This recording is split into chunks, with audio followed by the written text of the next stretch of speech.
Well, hello everyone. My name is Rick Passek, the FlyFish Fanatic, and welcome to my tying bench.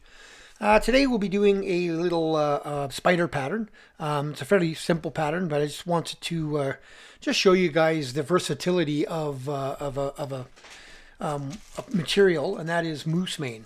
I'm here in central Alberta in Canada, and I just harvested a cow moose 3 weeks ago. Got a little bit of mane there, and I've got some forearms outside drying, and a few other things, and the ears as well for dubbing, and so on. So I just wanted to show you the versatility of this material. So let us play around. So in the vise today, I have a Hends BL 333 in a size 10. I'm going to be using some black Semperfli Nano silk. Just give it a quick wax there. This is more about the material than it is about the actual pattern, but these patterns are phenomenal. These spider patterns and with this moose body, they've been around for a long time, and they're really good. They work really well. They work well in rivers. They work well in lakes. So I just tied on my thread. I'm going to go a little bit past the point. That's about it. And then I'm going to just open wraps, come back. I'm going to leave myself a bit of space in the front. I'm going to take one piece of moose mane that's dark, and I'm going to tie it in facing back like that. And then I'm going to take two pieces of moose mane that are white, two of them that are white, and I'm going to tie these in as well. Just evening it out. I'm going to leave a little bit of space there because that's where I'm going to put my wing. I don't want that bulk there, right? So, and then I'm just going to make sure that they're all lying on top like that. Oh, of course, I knocked my camera. Can never go perfect. Yeah, so I want to stop about there. Make sure that moose mane's tied down nicely. Doesn't have to be fully covered as long as it's tied down really nice. Get rid of that little piece at the front. Okay, so now I'm going to take my moose mane, the white, and I'm just going to wrap it forward.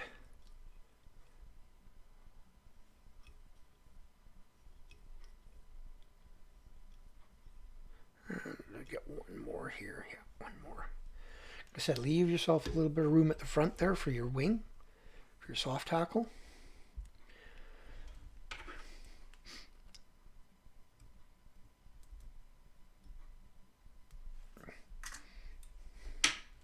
Now I'm going to take my black, do one wrap right at the butt. Be careful with this because they can break. And then in between each rib there, I'm just going to use the natural between the two whites that were there for it to lay in. And there's your rib, right? So it depends on the look you want. I'm just going to finish this fly up, and then I'll show you a few others. It depends on what look you want to what you want to end up doing here with which way, right? So this one I wanted more white with a black rib, more of a zebra style. So that's why I did it this way. Just let me finish this off, and I'll show you guys a couple others. So now I'm just going to take a piece of hen hackle here. This is a speckled. I think I call it speckled gray, this one. Yeah. I'm just going to get one feather. Okay, I'm going to peel off all the fluff.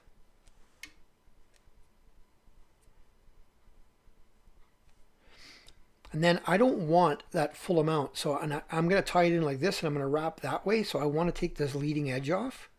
So I'm just going to take that little bit of the feathers off. Of course, I wrecked that one. Grab another one. Take the fluff off. Take the leading edge off. Then I'm going to tie this in by the butt with the shiny side or the colored side facing me, facing out.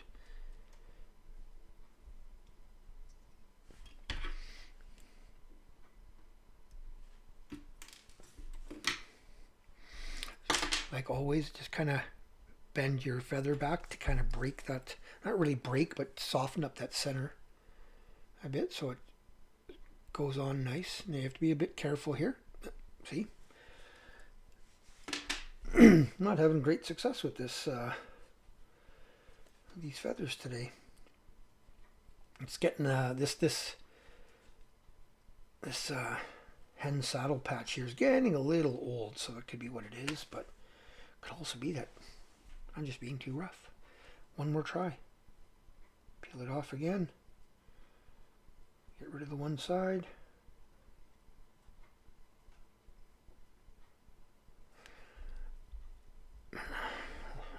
Undo that because I don't want that bulk around the head.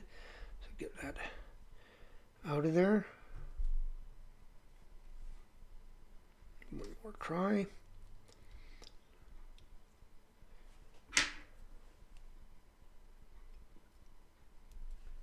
Just make sure that's tied down. A couple of really good wraps there. Try this again. Just keep breaking it off.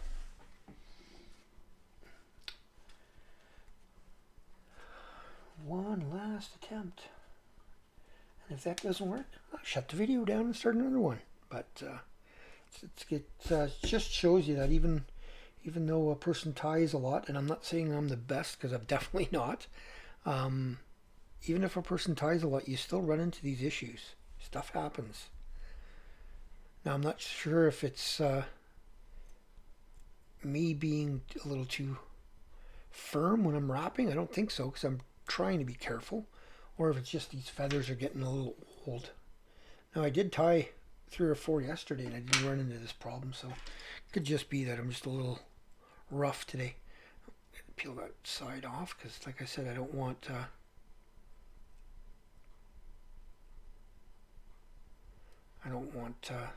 as much material on this because it's a spider, right? So you just want a couple of turns.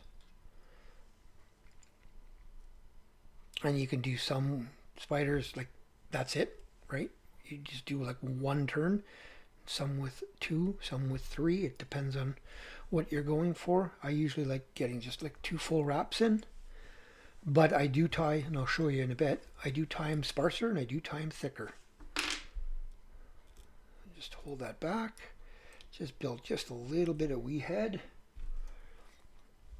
whip finish.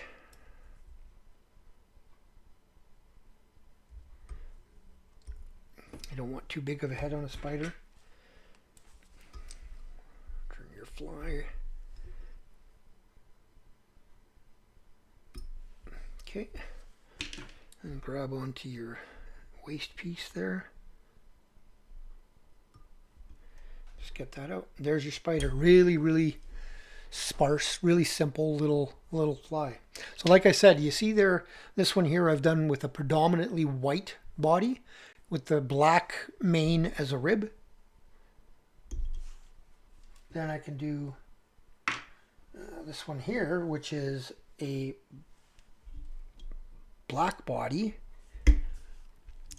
with a predominantly black body with a white rib going opposite. Right, so it just gives that little bit of a different look. Then there's this one here, which is just the black moose mane, no rib. That's all that is. It's the black part of the moose mane, and then I coated it with a little bit of UV resin. So that's just straight the blackish portion. Actually, it's right where the black and the white kind of transition here. You can see that on the moose mane. It starts transitioning from the white to the dark. That's kind of what this is here. And then this one here is all white, and then I just use the thread as an extra wrap. I went back up and over top of it. Right? So, and this one's really sparse. It's just 1 turn. That's it. Done. So, there's many different ways to tie these. And there's many different ways to use this moose. And it's not only moose, it's deer as well. You can use it as a body. You can use it as a post. You can use it like as a parachute coming. You know, let's see. Just take a few of them here just to show you guys. You could have a few of them sticking straight up like that. I'm not, obviously not that long, but you can have them some sticking straight up and then tie that as a post. You can have this as tails. This moose stuff it's really good stuff actually to use, and it's actually kind of elastic. It's got a little bit of stretch to it, not a ton, but it's got a little bit of. It's kind of weird. It's got some. Here, let's see if I can show you. It's got some stretch to it, so it doesn't break very easy. Maybe the tips do, but the back end here, like you really gotta, like I'm pulling pretty hard to break that, right? So. Like I said, this moose stuff is really good. A lot of these natural materials, whether it's moose, whether it's deer, whether it's any of those types of antelope, the hair can be used in many different ways, not just bodies, right? So now this, you could coat this if you wanted to. You could coat the body with a little bit of Sally Hansen's or a little bit of UV resin, just so it holds out a little longer. But typically, you're catching half a dozen fish with these, and then they're done. But I mean, they're so easy to tie normally. They're just really quick. I can fire these out, and if I'm really just giving her, I can fire these out pretty quick, probably less than a minute, maybe a minute.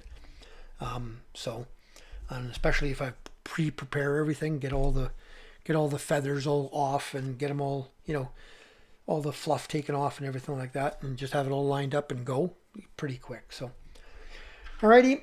Well, I hope you guys enjoyed that one. Hope there's a little bit, just a little bit of knowledge about the moose. Don't forget that moose is also like deer. It's a hollow, so it floats, right? So that'll help make this a little bit more buoyant as well. Not a lot. That's not why I use it for this. I don't care about the buoyancy factor in these, but moose, deer, elk, that kind of stuff. It's all hollow, and it's got it definitely it helps things float. That's why you see a lot of dry flies with it. So if you enjoyed that, give her a thumbs up. If you've subscribed, thank you. If you have not, consider doing so. And we're getting really close. I think we're only like 15 subscribers away, and we'll be doing the giveaway. Now, the giveaway is going to have to be done a little bit different. I'm going to be giving away my books and a selection of flies, but it's going to have to be done away from YouTube because YouTube doesn't allow that kind of stuff. So what we'll probably end up doing is I'll be doing a link on my YouTube. I'll do a little. Once I hit 1,000, I'll do a little spiel on here and get you guys to go to a different page and sign up, and just make a comment or whatever on that page, and that'll get you guys included into the draw. Alrighty. Well, tie lines, everyone. I hope you guys enjoyed that.